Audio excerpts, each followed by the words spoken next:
Hello, art friends. I'm back with you once again to start a new project, and I would like to tell you a few of the things that you're going to need to work on this piece of artwork.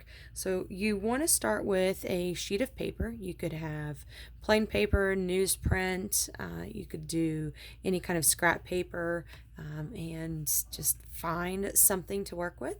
I'm just going to work with a basic 8.5 by 11 printer size paper. You could work with a larger paper. And what we're going to be doing tonight is working with some Duplo blocks, various sizes, various shapes of blocks. We are going to work with possibly some Lego or Mega Blocks or whatever brand of building block that you have available. Uh, Pick out some different sizes, different shapes. Look at the underneath side to see what might be on the bottom compared to what the top looks like. So, got those. You're going to need some paint. This is just a basic poster paint, or you might even call it a tempera paint, and a paper plate to put the paint on. If you don't have a paper plate, a regular plate or even a piece of cardboard would work just fine. All right.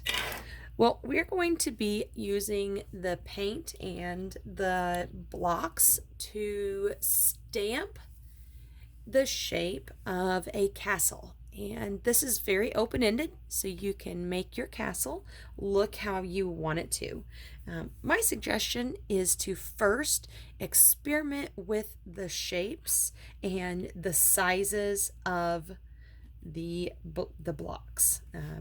All of the blocks, you can print, slid that one, print a couple of different times depending on how much paint you have on the bottom of the block. You can see I'm just kind of stamping the block into the paint and a little bit off to the side. All right, so you can see the circles underneath and the ring around the outside edge. Just play around and see what shapes, what sizes you like the best. This one's kind of neat. It just has the 8 little prongs sticking up. Something a little different. And I've picked out this piece that is curved along the edges, so it's not a straight sided rectangle. I like the way that one has a different look to it. If you have a piece that is really flat, you may decide that you want something else to go on top of it to make it easier to hold onto. Give it a little handle.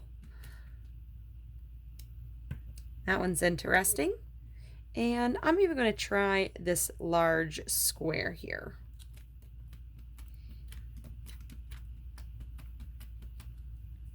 Now use a paint that is washable. If you wind up having acrylic paint, craft paint, that is fine to use as well.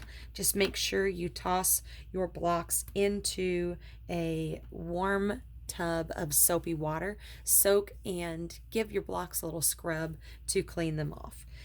If you use the larger blocks, basically you're going to do the same thing. You might find that you want a larger piece of paper as your work surface, or you might scale down the amount of blocks that you stamp onto your paper.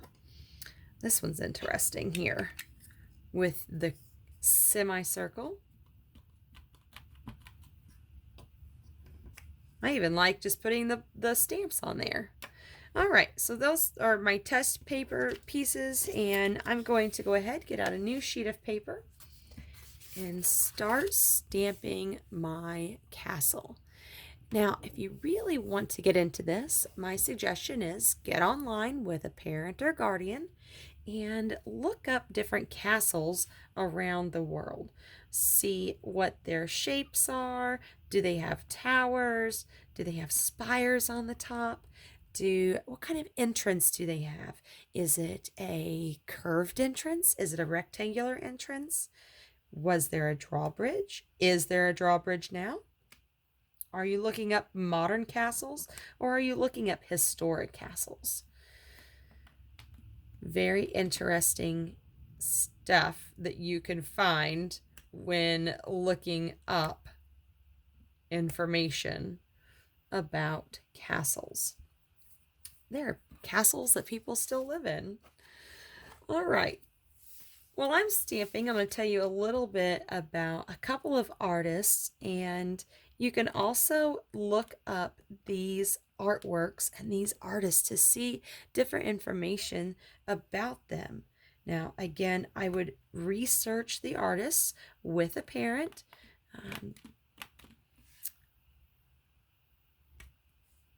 There we go. First artist, his name is Paul Klee. He was a German-Swiss artist, and he was born in 1879. He died in June of 1940. He was 60 years at his passing. He worked in the different art movements of expressionism, kind of had a little bit of cubism and some surrealism in his work. The piece that I am inspired by for this project is Castle and Sun. It was created in 1928. It is an oil on canvas painting, and it has a lot of geometric shapes, rectangles, squares, triangles. You'll notice that Paul Klee's use of color is very vibrant, and he used various sizes of his shapes to create his imagery. The next artist is Mary Blair, and you might be familiar with Mary Blair artwork and not even know it.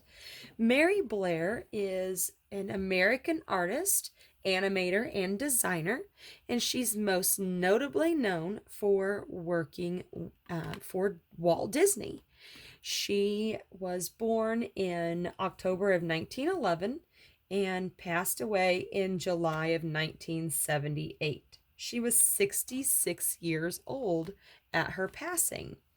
Now, Mary Blair, if you have watched some of the original or any of the original Disney movies, you may recognize the artwork is very similar. So there's a style that is used. Now, Mary Blair, if you have been to Disney World or you have been to Disneyland and you have passed or ridden on the ride It's a Small World, Mary Blair was a designer for It's a Small World.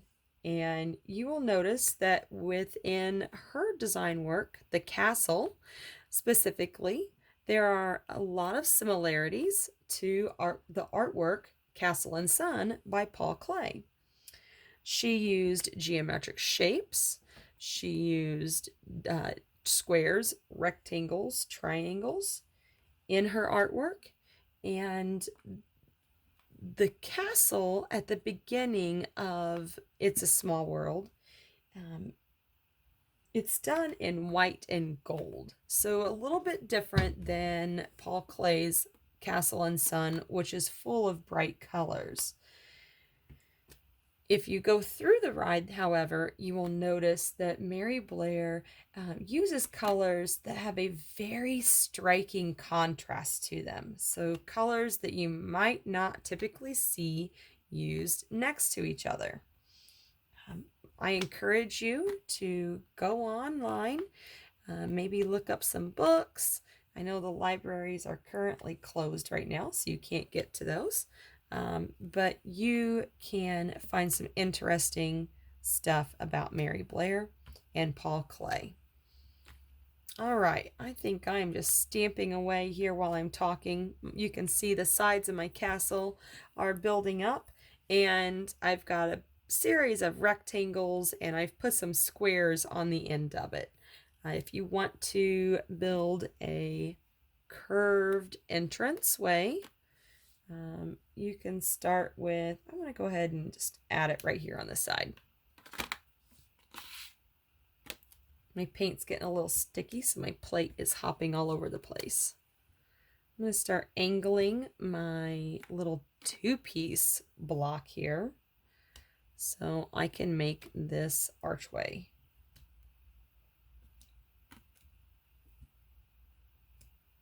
There we go, and I'm going to close it right here in the middle. Okay, my castle seems to be coming along fairly nicely. I'm liking what it's looking like, but I'm going to change the direction of my blocks. Remember to have fun as you are creating. All right, so I could go on and add some really tall towers. I think I'm going to leave this just the way it is. Now, a few things you could do. You can let your castle start to dry. I said I was going to leave it alone, but I'm going to go back here and I'm going to add this to the back. All right, you can leave your castle the way it is, set it off to the side to dry, go do something around your house, maybe read a book, do a little research on Mary Blair and Paul Klee, see what you come up with, and then come back to your castle so that the paint has had an opportunity to dry out. You can see what I did there. I added a little bit to the back to make it look like I have a wall in the back of my castle. All right, I'm going to set this one to the side for real this time. And I'm going to show you, I have made a couple other castles. This one here, again, just playing with an arch.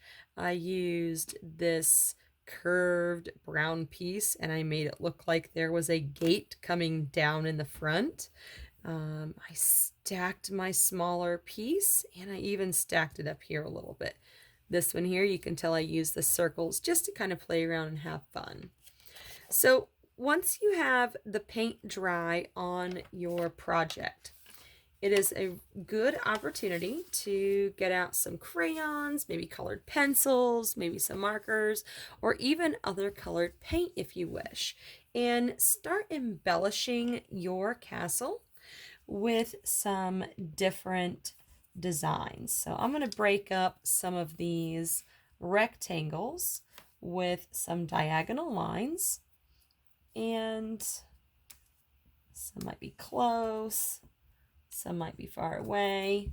I could put some numbers on some of the blocks. I could put a little face or a sun. Just depends on what mood you're in when you are creating, on what your vision is for your artwork. All right, once you have a few different elements added to your picture, it is time to start coloring in what you have created. Now, a lot of times when you get the crayons out, you might be tempted just to color everything the exact same, so your pressure never varies. And although that can look really nice, take your time coloring spaces in, it is also fun to add a little bit of variety within the value of your color. So where I have colored each of these blocks the same value, so I have not varied the pressure at all. I could go through and change the amount of pressure that I add to my crayon coloring, and you can see that one is a lot lighter.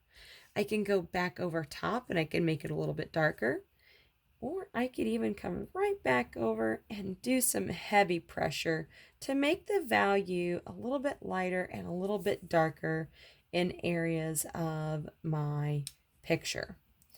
Now, if you want to go with some solid colors, go with some solid colors. That is completely up to you and your vision for your artwork. Again, as always, have fun creating, make mistakes, go over them, change it up, try again if you don't like it. This one here is a castle picture that I have finished. adding my color into. I may come back later and play around with it, add a little bit more value into my blocks, get some value in the sky, change up the colors that I use, and add some extra little details into the ground area. Have fun creating your very own castle, trying out something different, and playing with your art. Have fun!